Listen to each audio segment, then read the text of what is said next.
Bom dia, crianças, tudo bom? Vamos para mais uma aula. Hoje nós vamos estudar História. Abra sua apostila na página 17 e acompanhe. Hoje, crianças, nós vamos estudar sobre quilombos, as comunidades que lutaram pela liberdade. Nós já vimos sobre isso, como que eram os quilombos, né? A gente já viu alguma coisa na apostila anterior, na apostila número 1, tá? Mas vamos continuar. Quilombos, como nós já vimos, eram locais onde se abrigavam as pessoas escravizadas, que conseguiam fugir das fazendas e engenhos durante os períodos colonial e imperial. Então, eles fugiam para esses locais e ali formavam um quilombo.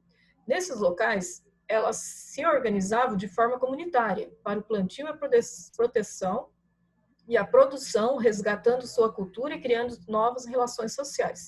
Então, eles ficavam nesses locais aí, nesses quilombos, eles plantavam a agricultura de forma comunitária e eles plantavam as produções que eles plantavam era de acordo com as culturas que eles tinham, que eles trouxeram, né? Eles plantavam. Os quilombos representaram uma forma eficiente de resistência e combate à escravidão. Então, o quilombo, ele marcou essa resistência, porque eles não queriam ser escravos, eles queriam ser livres, aí eles fugiam e resistiam à escravidão. No interior dos quilombos também era comum a presença de outros grupos, como indígenas e trabalhadores livres e pobres, que viam nessas povoações uma oportunidade de sobrevivência. Então, eles aceitavam outras pessoas também, ó. Eles aceitavam os índios e outras pessoas também que queriam ser livres. O nome quilombo significa aldeia e ainda hoje caracteriza essas comunidades que estão presentes em vários municípios do Brasil, principalmente nas áreas rurais. Então, nós temos muitos quilombos ainda que existem hoje. Então, nós vamos conhecer alguns deles. Quilombos das Camélias, que é um quilombo urbano que fica na cidade, como a gente estudou. Um dos poucos quilombos que se formam em área urbana foi o quilombo das Camélias, que deu origem ao bairro do Leblon, na cidade do Rio de Janeiro. A história dessa comunidade começa em 1878, quando um comerciante português chamado José de Seixas Magalhães comprou uma chácara para a produção de camélias e passou a empregar em sua plantação trabalhadores escravizados que haviam fugido. As camélias eram enviadas à princesa Isabel, filha de Dom Pedro II, imperador do Brasil na época. Olha, que legal. As camélias eram as flores preferidas da princesa Isabel no século XIX, e elas eram raras no Brasil. No quilombo das Camélias, essas pessoas trabalhavam na plantação das flores e, ao mesmo tempo, sentiam-se protegidas dos fazendeiros que utilizavam a mão de obra escravizada. Exploravam sua força de trabalho e as submetiam às condições desumanas. Então, com o surgimento do movimento, que foi chamado movimento abolicionista, formado por pessoas de diferentes setores da sociedade, e eles defendiam a abolição, movimento abolicionista que defendiam a abolição da escravidão no Brasil. As camélias foram escolhidas como símbolo da liberdade e passaram a ser usadas pelos abolicionistas que se reuniram nesse quilombo. Isso fez do quilombo das Camélias, que também passou a ser conhecido como quilombo do Leblon, o primeiro quilombo abolicionista do Brasil. O uso das mãos de obra escravizada no país foi abolido em 13 de maio de 1888, quando a princesa Isabel assinou a Lei Áurea. Hoje, o terreno onde originalmente era o Quilombo das Camélias abriga vários prédios, entre eles o Clube Campestre da Guanabara, que busca preservar a cultura afro-brasileira por meio de dança e da capoeira. Então, aqui, ó, gente, nós vimos aqui, ó, movimento abolicionista, que defendia, o que ele defendia, esse movimento? Abolição. Então, tem uma palavrinha aqui, abolição. Então, o que significa abolição? Ato de abolir, por fim ou proibir algo.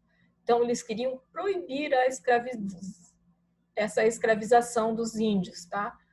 Então, abolir, acabar, proibir com a escravidão no Brasil, tá?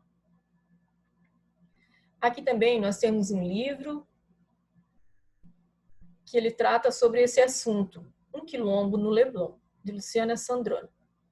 O livro retrata os últimos anos de escravidão no Brasil, por meio da história do Quilombo do Leblon, fundado por um comerciante português, que ao adquirir uma chácara, passou a empregar pessoas escravizadas que conseguiam fugir dos fazendeiros. Então, foi muito importante isso que ele fez, né?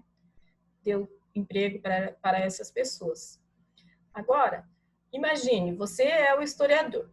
Observe a capa de uma revista publicada no Brasil no ano de 1888. Com a orientação do professor, faça a leitura atenta das informações contidas nela. Então, nós temos aqui, ó, ano 13, Rio de Janeiro, 1888, número 507, corte, publicada por Ângelo. A correspondência e reclamações devem ser dirigidas à Rua Gonçalves Dias, províncias, tá? Ó. E aqui também uma fotografia, ó. Que legal, interessante, ó. Estão trazendo aqui, ó, flores, ó, flores. A data foi 29 de julho de 1888. Agora responda, qual que é o título da revista? Que a professora fala, sempre tem que observar bem, ó. Qual que é o título da revista? Revista, ó. Qual que é o título? Tá? Em que local a revista foi publicada? Então, todas essas informações vão estar aqui. Que local? Ó, aonde? Local. Local. Tá? Qual é a data de publicação da revista? Essa eu não vou mostrar. Você volta lá e olha. Ela foi publicada antes ou depois da abolição da escravidão no Brasil? Na ilustração, uma família de escravizados libertos, ou seja, que conseguiram obter sua liberdade, oferecem camélias como forma de homenagear a princesa Isabel. Qual é a relação das camélias com o fim da escravidão? Isso nós acabamos de estudar também, tá?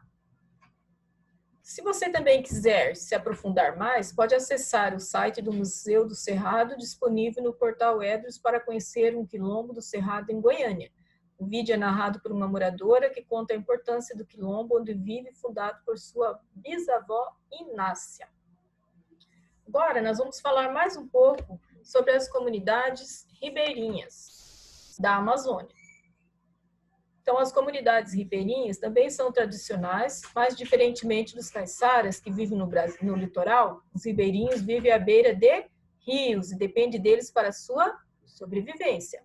Atualmente, a maior parte dessas comunidades vive na região da Amazônia, por causa de aspectos geográficos, como a grande quantidade de rios. A origem das comunidades ribeirinhas remonta aos anos 1850, quando trabalhadores nordestinos migraram para a Amazônia em busca de quê? Trabalho na extração do látex, para a produção de borracha. Com o tempo, eles passaram a ser chamados de seringueiros, que é o nome dado aos trabalhadores que extraem o látex da árvore chamada seringueira. Já na década de 1950, muitos seringueiros ficaram sem trabalho. Isso aconteceu porque o Brasil passou a vender menos borracha para outros países. Como alternativa para sobreviver, os seringueiros se espalharam ao longo dos rios da floresta amazônica e muitos deles construíram palafitas, que é um tipo de moradia feita de madeira que fica suspensa alguns metros acima da água, perto das margens dos rios. Aqui, ó, palafita, ó. Moradia de palafita na Amazônia. Olha como que é, ó, é bem pertinho da água, tá, pessoal? Ó, eles fazem aqui, ó, nas margens. Vamos ver agora a importância da Amazônia para os ribeirinhos. As principais atividades produtivas das comunidades ribeirinhas amazônicas são... Então, quais são as principais produtividades dos ribeirinhos? São a pesca artesanal, o extrativismo, a pequena agricultura, a caça e o artesanato. Os rios da Amazônia têm papel fundamental na vida das pessoas que vivem nas comunidades ribeirinhas.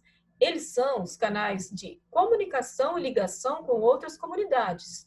E os barcos e as jangadas são os principais meios de transporte. Então, nós temos uma informação aqui. Quais são os principais meios de transporte dos ribeirinhos? São os barcos e as jangadas, tá? Além disso, os rios servem para a prática da pesca, uma das principais fontes de renda e sobrevivência dos ribeirinhos. Aqui nós temos, ó, estudantes ribeirinhos a caminho da escola, atravessando de barco o rio Madeira, no município de Porto Velho, estado de Rondônia. Olha aqui, pessoal, ó, como que é para ir para a escola, né? Tem que ter um esforço. Por causa dessas características, uma das maiores dificuldades enfrentadas pelas pessoas que vivem em comunidades ribeirinhas é o acesso a serviços básicos. Muitas vezes, eles precisam viajar horas pelo rio para chegar às escolas, postos de saúde e hospitais, por exemplo. Então, tudo é mais longe, é mais dificultoso. Por outro lado, nas escolas ribeirinhas, os alunos aprendem a conhecer e a preservar a biodiversidade da Amazônia, visto que ela é essencial para a sobrevivência das próprias comunidades. Então, eles aprendem o que é importante para eles e que vai ajudar na sua própria sobrevivência. A seguir, vamos ver aqui, ó. A professora vai ler um texto que descreve o cotidiano dos alunos de escolas dos povos ribeirinhos. Então, vamos ver como que é o dia a dia deles, como que eles descrevem, o que eles fazem. Então, a agricultura e a pesca são muito importantes para eles. Então, ensinamos sobre a época certa para pescar determinados tipos de peixes, sobre as plantas. Os alunos vão aos lagos, fazem coleta de informações e sempre trabalhamos a preservação dos rios, da floresta e dos animais. Todo esse conteúdo faz sentido, porque é o que eles vivem. Então, aqui ó, é uma parte, né, a Escola dos Povos Ribeirinhos entre a potência e os desafios. Nas comunidades ribeirinhas também são desenvolvidas atividades agrícolas, como o cultivo do milho, da mandioca e do açaí, além de atividades ligadas ao extrativismo vegetal, como a extração da malva, que é o tipo de fibra que serve como matéria-prima para a fabricação de tecidos. Vamos a uma pergunta agora. Qual característica geográfica da região da Amazônia favoreceu o seu desenvolvimento das comunidades ribeirinhas? Então, o que favoreceu lá para esse desenvolvimento das comunidades? Quais conhecimentos os alunos das comunidades ribeirinhas aprendem na escola sobre o lugar onde vivem? Então, eles aprendem o que na escola, principalmente sobre o lugar onde vivem? Nós vimos agora, tá? Então, vocês vão responder essas perguntas. Qualquer dúvida, chame a professora, tá? Nós paramos por aqui hoje, até a página 24. Até a próxima aula. Tenham um bom dia e bons estudos.